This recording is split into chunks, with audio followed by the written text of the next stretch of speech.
Bluebells of England. The bluebells are coming, oh ho, ho ho. The bluebells are coming, oh ho. The bluebells are coming, oh ho, ho ho. The bluebells are coming, oh ho. If you must sing, Parsi, grumbled Douglas, can't you sing in tune? Anyway, our song's about Campbells, and mine's about bluebells. Then it's daft. Bluebells are flowers. Flowers can't come, they grow. My song isn't daft. Percy was indignant.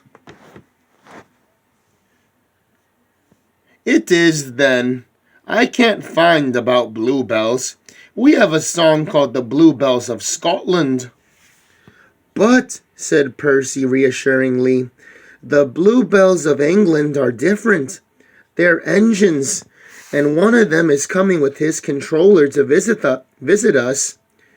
Didn't you listen, he went on severely, to Sir Topham Hatt telling us about it? I was away. Oh, dear, I couldn't understand it all, but engines on the other railway aren't safe.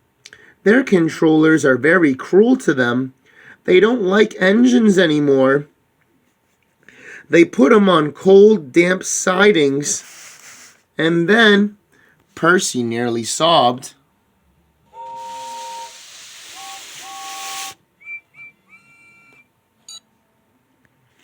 They cut them up. You're right there, agreed Douglas. If I hadn't escaped, I'd have been cut up too. It's all because of young Diesels. They're all devils, he added fiercely.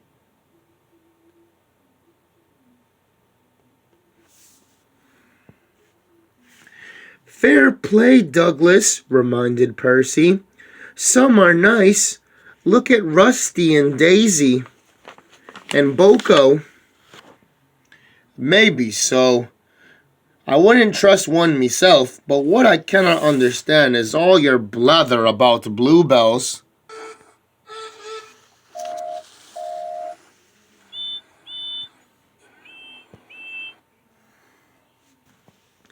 Well, the Bluebells are kind people who want to save engines. They've made a place in England called the Bluebell Railway. Engines can escape there and have all the coal and water that they need, and pull trains too. And they can also have their own special colors, like me running away here.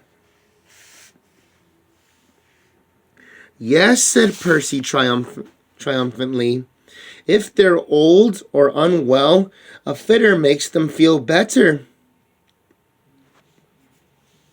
That's braw hidden, said Douglas with feeling. But what about young Diesels? Won't they catch 'em on the way? We thought so too, but Sir Topham Hatt says that there's nothing to fear. Stepney's a match for any Diesel. His controller will take care of him. Aye, he's a brave engine for all that. Fancy fighting his way through all those Diesels just to see us. Look, screamed Percy. Look, the station's crowded. Silly, said Douglas. How can I look unless I be a corkscrew? Why have they all come? There's no train yet. But Percy was wrong. The signal had dropped, and from far away an engine was whistling. Here he comes, said Douglas. A gleam of yellow shone through the bridge girders, and there was Stepney puffing happily to the station.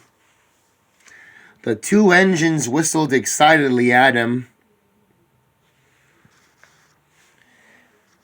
Stepney was very glad that he ended up arriving on Sodor. He was so happy to meet the engines,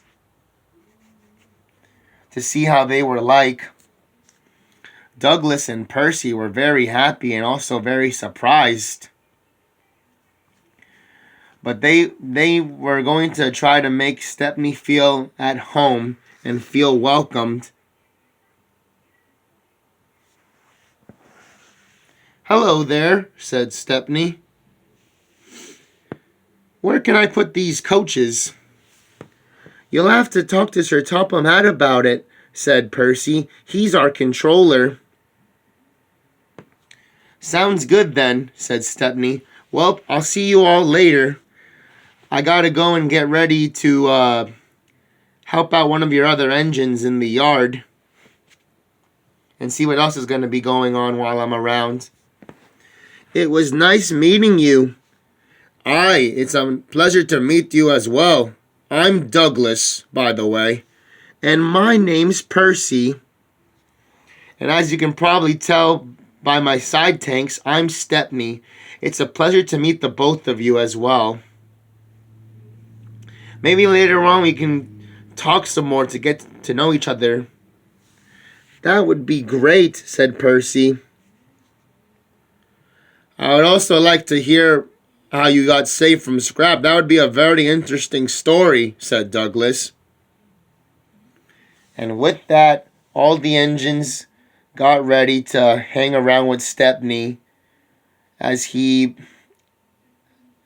came for his first visit on the island of Sodor. Bum bum.